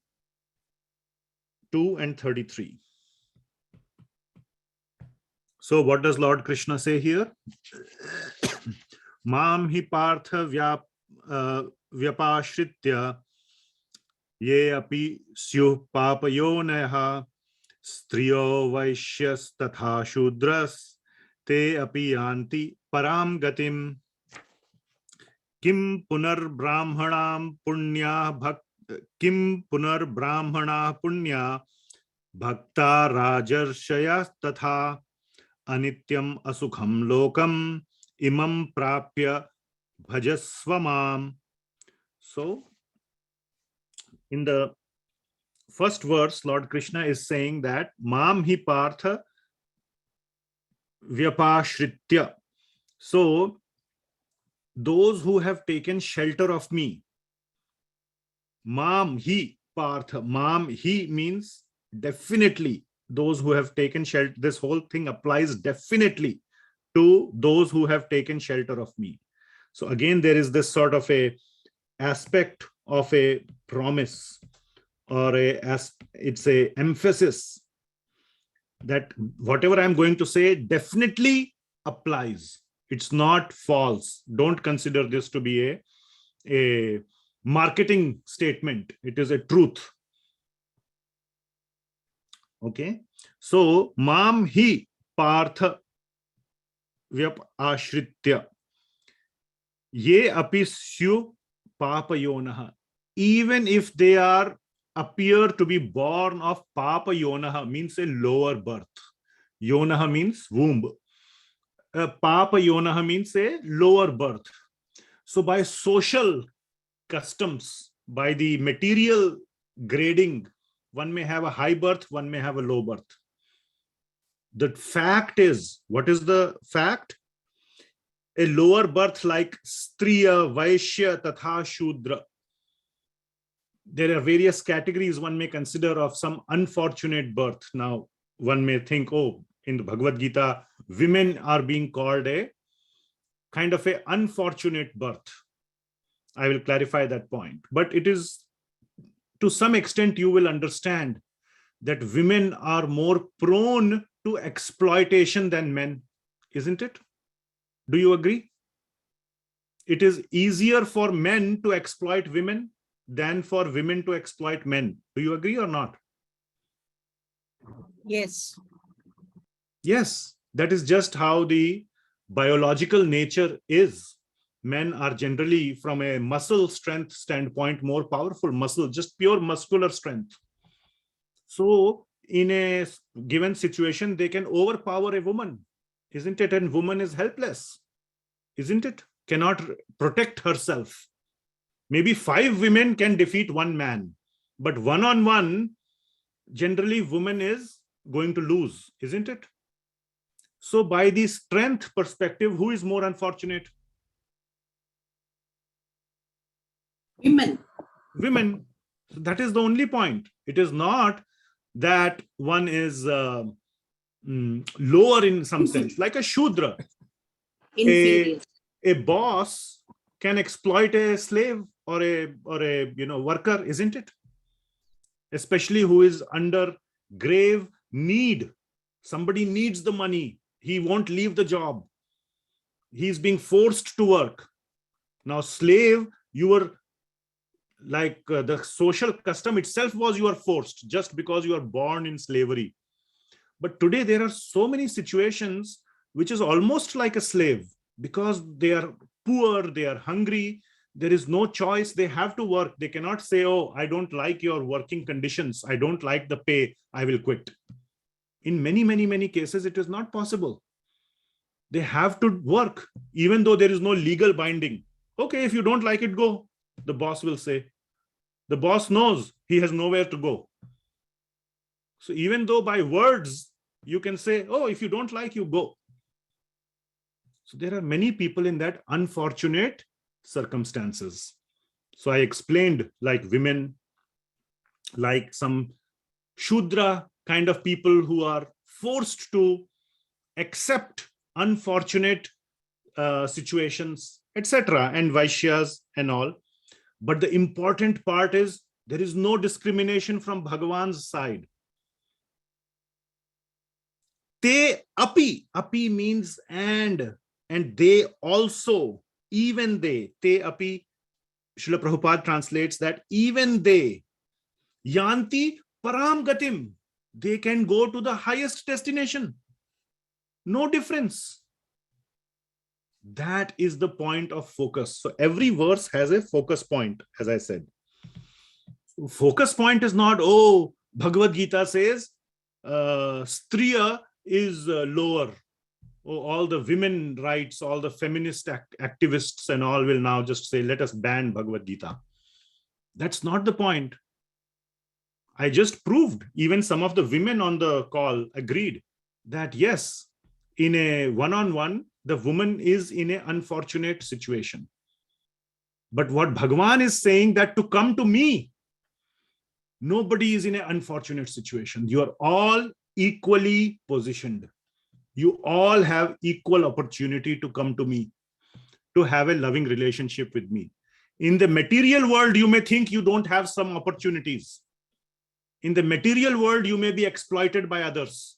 Woman may be exploited by a man. A worker may be exploited by the boss, or whatever exploitations may be there in the material world. But for me, anyone can come to me. Anyone. Do you understand the point? This is the correct understanding of Bhagavad Gita. Otherwise, people can get very offended from Bhagavad Gita. Oh, Bhagavad Gita is this and that and that and that. Are you following? Yes? Matajis, are you following? Yes, Prabhuji. One or two Matajis, can you nod your head? Yes, Prabhuji. That is the correct way of understanding the Bhagavad Gita. There is nothing wrong in it. In the material world, there are going to be ups and downs. There are going to be rich and poor. There are going to be white and black. There are going to be strong and weak. There are going to be, good and bad people. And one will dominate over the other. We will read this in Ishopanishad. The first verse of Ishopanishad, Isha Vashyam Idam Sarvam. Everybody is trying to take the other person's share. Bhagavan has given equal share to all his children. You do this, you take this, you take this, you take this, all of you be happy. But then one thinks, oh, I have finished my share, let me take his now. That is called domination. Okay, so that is the nature of material world. So there is somebody fortunate or somebody not fortunate but has more power, he will dominate over the weak. That's all that is being said. That's the nature of material world, which is exactly what Lord Krishna will say in next verse. Anityam asukham lokam. Otherwise, why would he say asukham? This material world is meant to be a place of misery. So next line, 33, Lord says, Kim punar brahmana punya bhakta rajarshayah tatha. So when even the less fortunate people, now continuing from previous verse, please pay attention. Bhagavan is saying param gatim. Everybody has equal opportunity, even the less fortunate and the more fortunate, both, including the brahmanas, the rajarshayas, the saintly kings, the kshatriyas, all those, and the devotees, bhaktas. Anybody can become a devotee. That is the main point. Are you following? Okay. So it doesn't mean that if you are more powerful, now you will be put at a disadvantage. So those who are more powerful or have more opportunity materially should not think that they have some kind of inherent disadvantage in bhakti. Now they do have a disadvantage, by the way. The disadvantage they have is that they have more opportunity for sense gratification. So some level of poverty or some level of less opportunity is actually good for bhakti, because then there is some level of disgust or some level of detachment from the sense gratification. So that is true, but the opportunity is equally available to everyone. So that is the focus point of 9.32 and 33. And the important point, the very, very important point to understand here is that the focus is that this world, 9.33 C and D, that is the focus point. That this world is anityam asukham lokam. Okay. If you are, too fortunate, don't think that this fortunate thing will last very long. It is anityam. Okay. It is short-lived.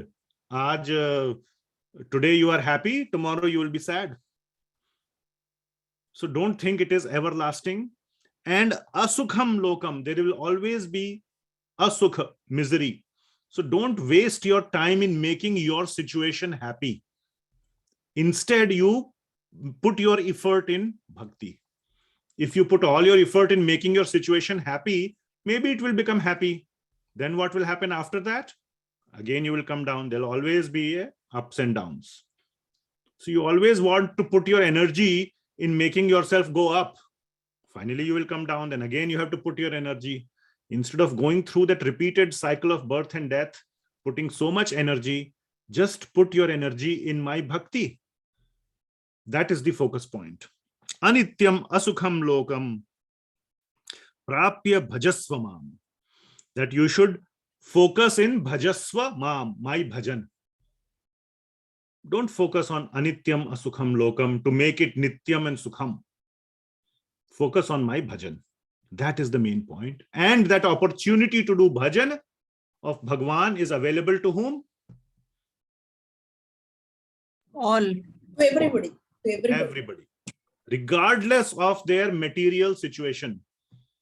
You may think, oh, I am too weak, I am too poor, I am too this, I am too that. No. And Lord has proven that because he has shown in previous verses how easy it is to do bhakti. Materially easy. It's not for the rich only. Okay. So that is the focus of this whole set of verses. So I hope you are following this whole point. Don't spend all your time in making the word sukham and nityam. Focus on bhajasva mam. So focus on my bhajan. I was recently reading or came across this nice post by Gauranga Prabhu, very, very wonderful devotee. And he says the 3 cancers of modern life. The 3 cancers. You want to know the 3 cancers of modern life? Number 1, comparison. Number 2, complaining. And number 3, competition.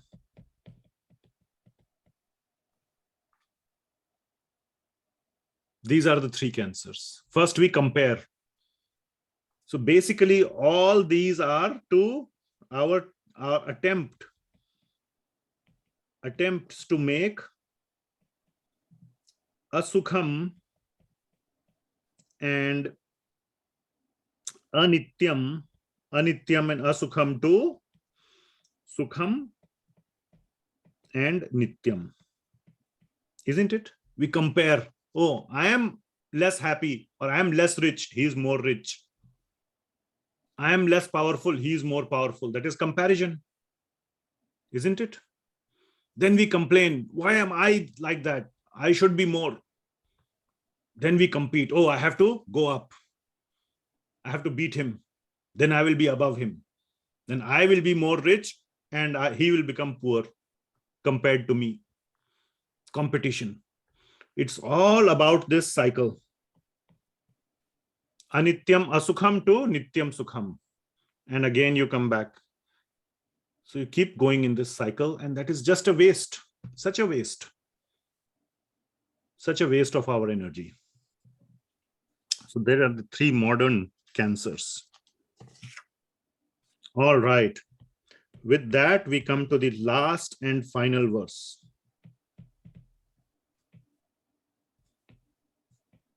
Of chapter 9. And this verse, by the way, I will show you just now, is not only the final verse of chapter 9, it is one of the 2, how should I write it? One of the 2 most important verses of entire Bhagavad Gita.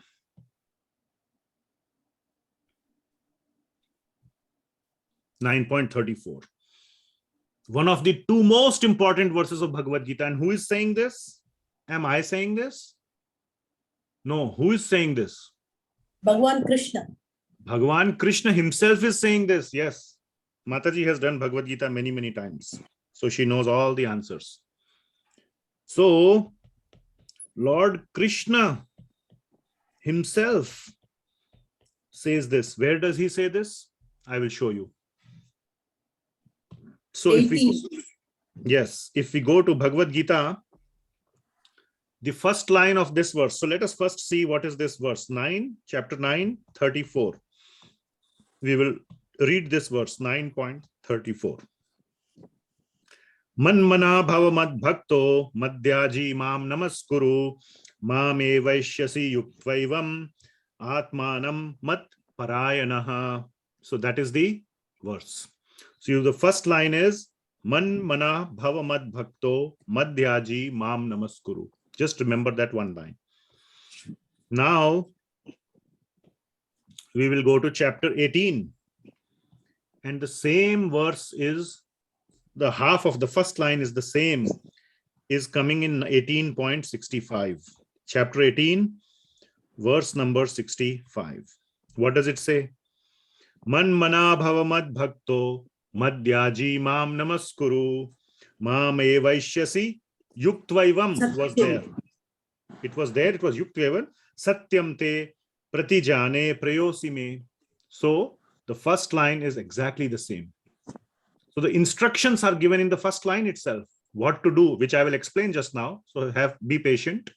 But I'm just showing you that the first line is the same. But if I go to the previous verse, 18.64, the verse before that, what is Bhagavan saying? Sarva guhyatayam bhuyah shrinu me paramam vachaha. Just let us see this line, first line. Bhagavan is saying in just the previous verse, Arjuna, if you have been sleeping all along, no problem. Just wake up now. Because what I am going to tell you, I made that up. He's not saying if you have been sleeping or anything. Arjun is very, very attentive student. But the point is, Bhagavan is saying that this is Sarva Guhyatayam Bhuyah, the most confidential, Sarva Guhyatamam Bhuyah. I am going to say my most confidential means top secret. Top secret means most important instructions. And then he says, Shrinu me. Now listen, me paramam vachaha. Shrinu me paramam vachaha. Please listen. It's like wake up, like I tell you. This is the most important verse. Please, if you have been sleeping, wake up. Open your Zoom cameras. Listen with focus. Like that I say, isn't it? This is the most important part. Like that, Bhagavan Krishna is saying, Shrinu me paramam vachaha. My most important vachana. And then in the next verse, I go to next. He says, Man manaha bhava mad bhakto madhyaji mam namaskuru. The same thing he has already said in 9th chapter. He's repeating. So what we are encountering now is not the 18th chapter. We will come there in few months. But right now, the instruction that we are getting is the same as the one which will be repeated in 18th chapter, which Bhagavan says, Shrinu me paramam vachaha. This is guhyatamamam. Most important instruction. Okay. So who is saying this is most important? Bhagavan Shri Krishna himself is saying. So we will go back to chapter 9 and the last verse. So what does it say? 4 things it says. 4 things. Man manaha. Mad manaha means mat. The word na, man means it becomes mat. Manaha becomes man manaha in Sanskrit. Mat means on me. Manaha means mind. Focus your mind on me. That's instruction number 1. So 2 instructions are internal and 2 are external. So internal instructions is focus your mind on me. Bhava mad bhakto. What does it mean? Bhava means become. Mad, my bhakta. Become my devotee. Not by putting just tilak and wearing kurta, dhoti kurta, not like that. In your heart, become my devotee. All right. So these 2 are internal activities. Mad manaha. Focus your mind always on me and become my devotee. Then 2 are external. Mad yaji. Yaji means doing worship. In various ways. Worship always does not mean with a ghanti and with a lamp. That is one way of worship. There are so many ways of worship. So many. Raising a nice family for mothers is a worship. Doing your japa is a worship. Teaching the instructions of Krishna to others is a worship. Definitely the first students need to be your own children. So many people come and say, I want my child to learn Bhagavad Gita. I say, instead of learning from me, they should be learning from you. You can learn from me, but your children should learn from you.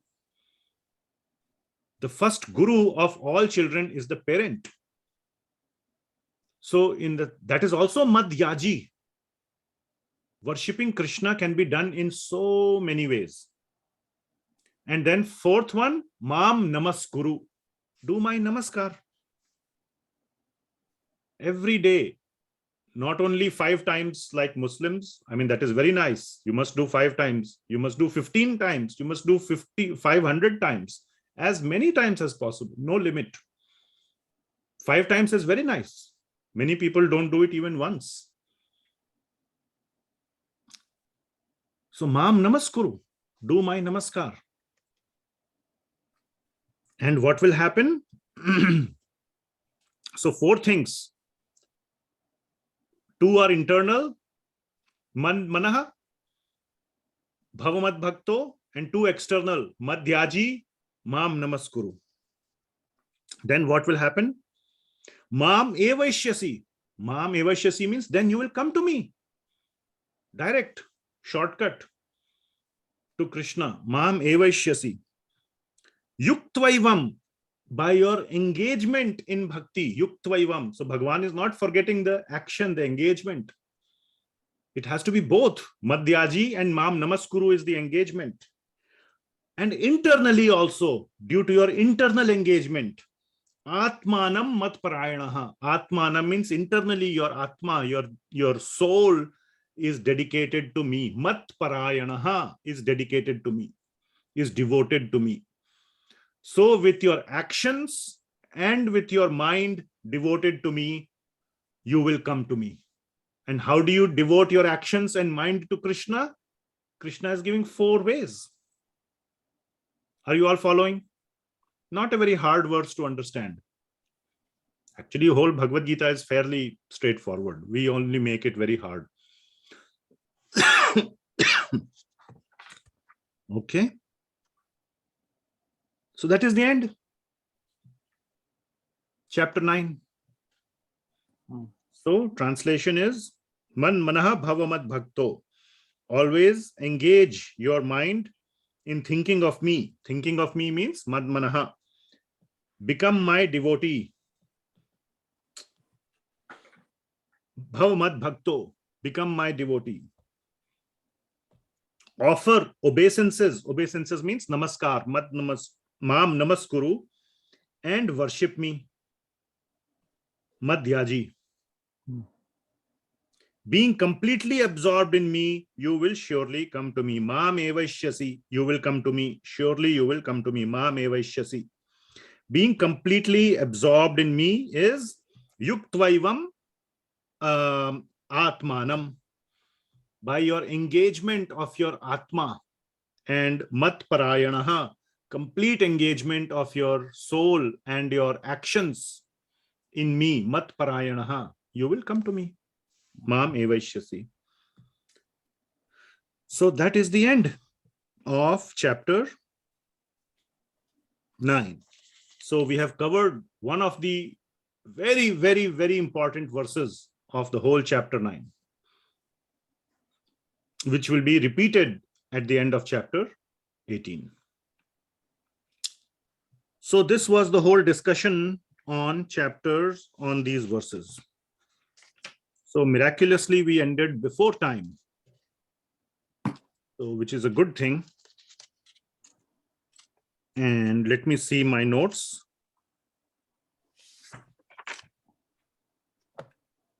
So yes, one thing. So again, people get some people, I have been doing these Bhagavad Gita classes for, a few years.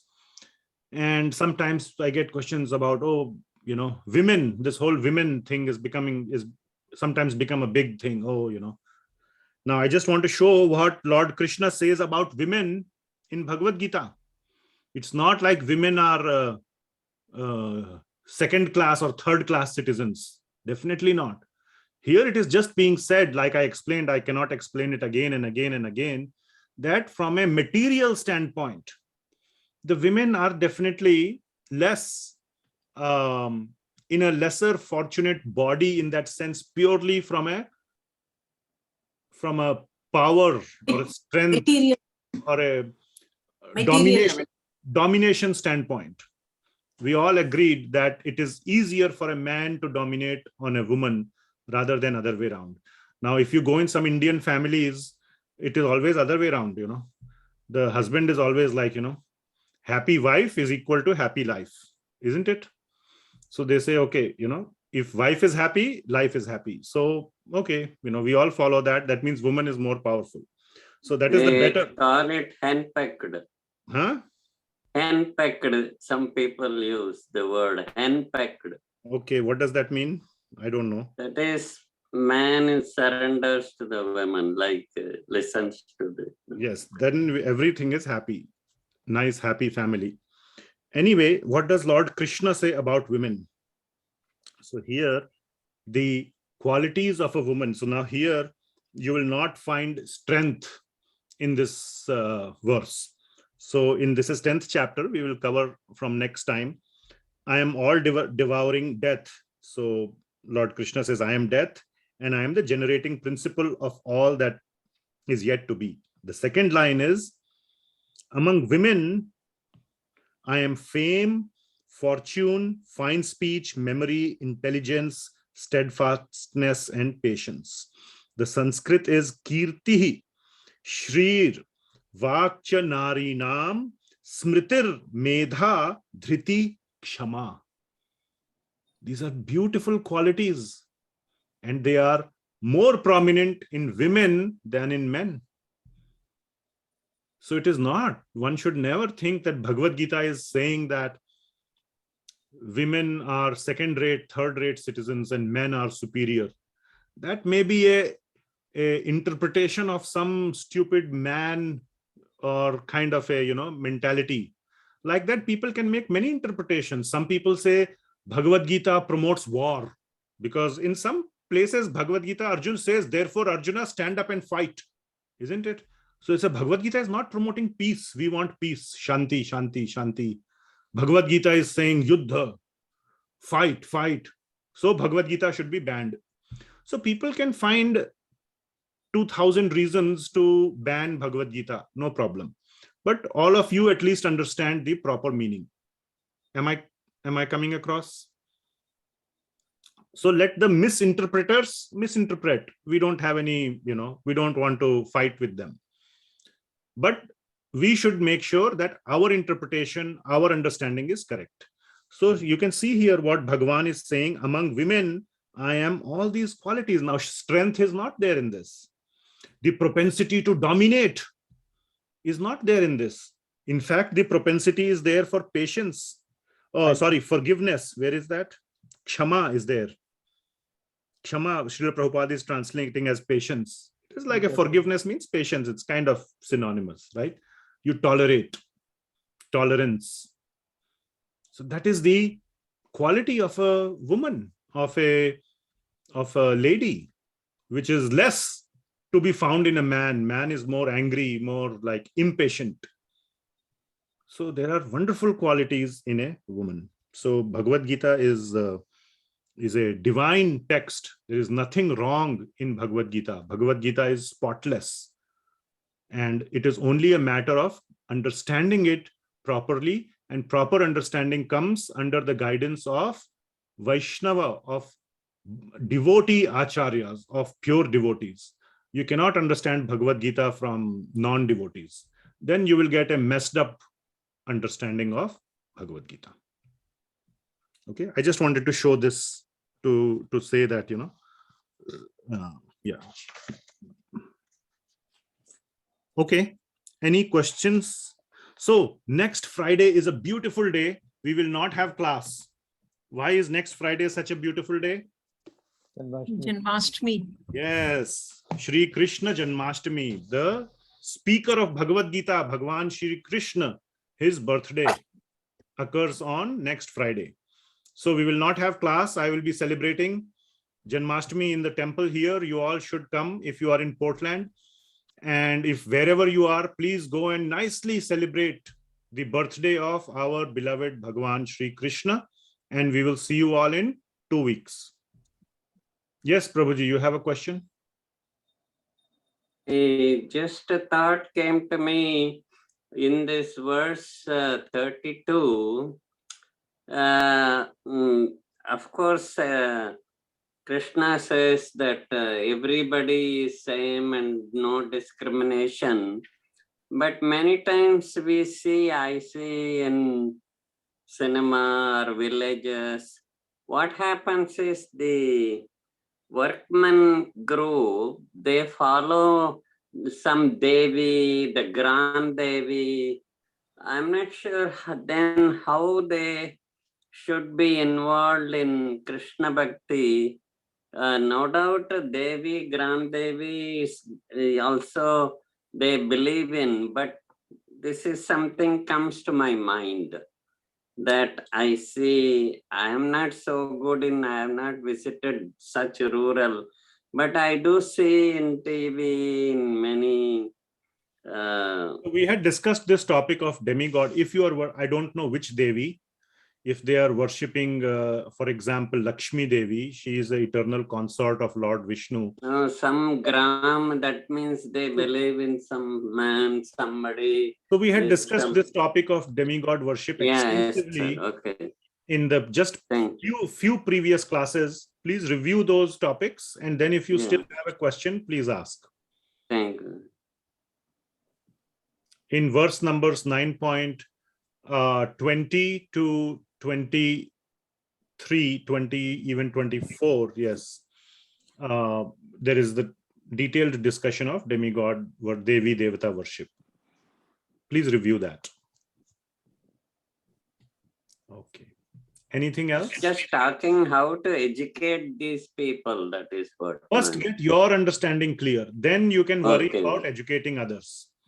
And second point is, instead of educating others directly about demigod worship or Devi Devata worship, better is to approach it from a positive side. Approaching from positive side means, instead of telling them what is wrong with Devi Devata worship, first you just focus on telling them what is right about Krishna worship. If it comes to it, say that yes, worship both simultaneously. Put Krishna and put Devi Devata, and you can worship them together. Start there instead of focusing on the what not to do. That is always a positive approach. But even before that, first get the clarity in your own mind. Okay. Thank you. Anything else? Prabhuji, could it be possible to avoid the examples of first grade crime, second grade crime, third grade crime? Avoid the other good examples. What do you mean?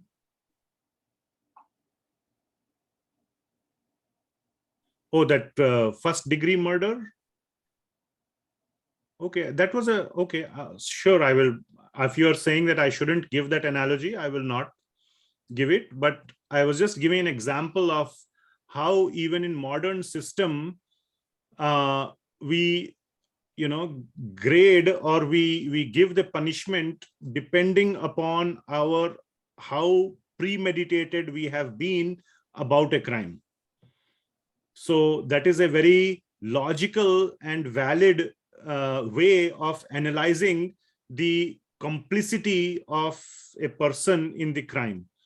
And the point that was being made is that accidental fall down versus a premeditated and a very duplicit fall down, where on the one hand devotee is doing devotional service, but very consciously and purposely he is doing sinful activities on the other hand. So that is very, very bad and is never encouraged by Lord Krishna. So Lord Krishna is talking only about accidental fall downs, not about premeditated fall downs. And then I think someone asked a question, how much premeditated is premeditated? Where do you draw the line? And my point was to bring out that it's not a black and white. There is it's a whole spectrum. And Lord Krishna is the perfect judge. Even in the material world, when we can judge what is 1, 2, 3, Lord Krishna can definitely judge our heart. Okay. Sorry if it disturbed anyone. Thank you, Prabhuji. Thank you. Anything else? Okay, thank you so much. So we completed 9th chapter. We will start with 10th chapter in 2 weeks. Wish you all a very, very happy Shri Krishna Janmashtami. Please enjoy, celebrate, think of Lord Krishna. Read the 9th chapter. That would be nice way of worship. Reading the instructions and the vachan of Krishna is a worship. Madhyaji, Bhagawan says.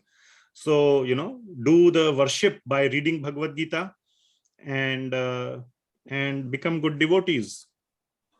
Thank you so much. Thank you very much. Srila Prabhupada ki jai. Hare Krishna. Thank you, Prabhuji. Thank Hare you, Mataji. Thank you. Hare Krishna. Hare Krishna. Hare Krishna.